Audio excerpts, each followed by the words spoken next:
Bonjour à toutes et à tous, on se retrouve dans cette deuxième vidéo. Je suis Maryse Noël, hygiéniste de l'association Réseau VRAC. Dans une première vidéo, je vous ai présenté comment porter correctement un masque anti-projection et dans cette vidéo, je vais vous expliquer les 3 erreurs à ne pas commettre lorsqu'on porte un masque anti-projection. Si vous n'avez pas encore visionné notre première vidéo, retrouvez-la dans la description de la vidéo.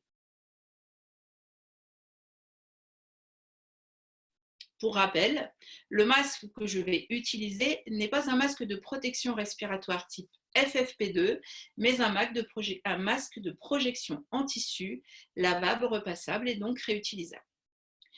Une chose très importante déjà dont il faut parler, c'est qu'il est très difficile de porter un masque anti-projection parce qu'il est justement plaqué sur votre visage. Vous avez certainement déjà ressenti une sensation de manquer d'air. Et c'est cette sensation de manquer d'air qui va vous conduire à commettre un certain nombre d'erreurs que j'ai pu constater au cours de mes diverses expériences terrain.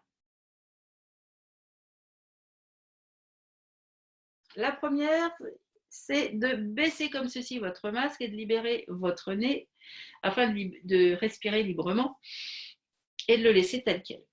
Donc en fait, votre nez va libérer des gouttelettes, votre bouche également, puisqu'en fait, la barrette nasale ne peut plus jouer son rôle et empêcher l'air de s'évacuer. Donc en fait, vous allez augmenter la libération des gouttelettes dans l'environnement et certaines vont se déposer sur cette partie extérieure du masque et vous allez en réduire son efficacité.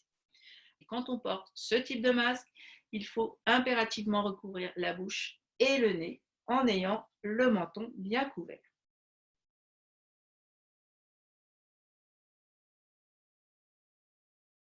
La deuxième erreur à ne pas commettre, c'est le temps d'une pause, ne pas retirer complètement votre masque, le laisser ainsi sur votre menton.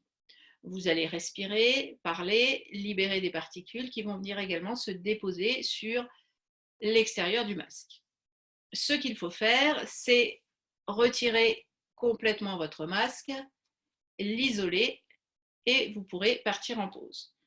Vous veillerez à vous laver les mains après l'avoir retiré et pensez à, une fois avant de le repositionner, de vous laver correctement les mains.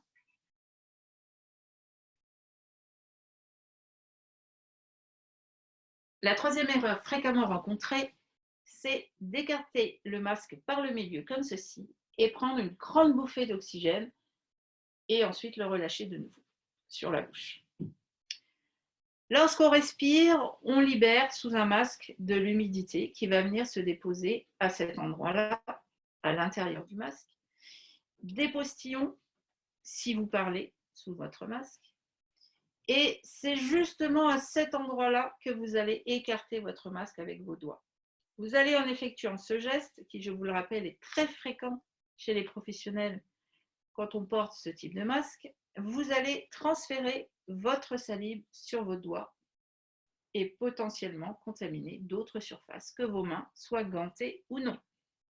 Le danger de porter en plus des gants dans ce genre de situation est que l'on perd toute sensation d'avoir des mains sales ou des mains humides et donc potentiellement contaminées.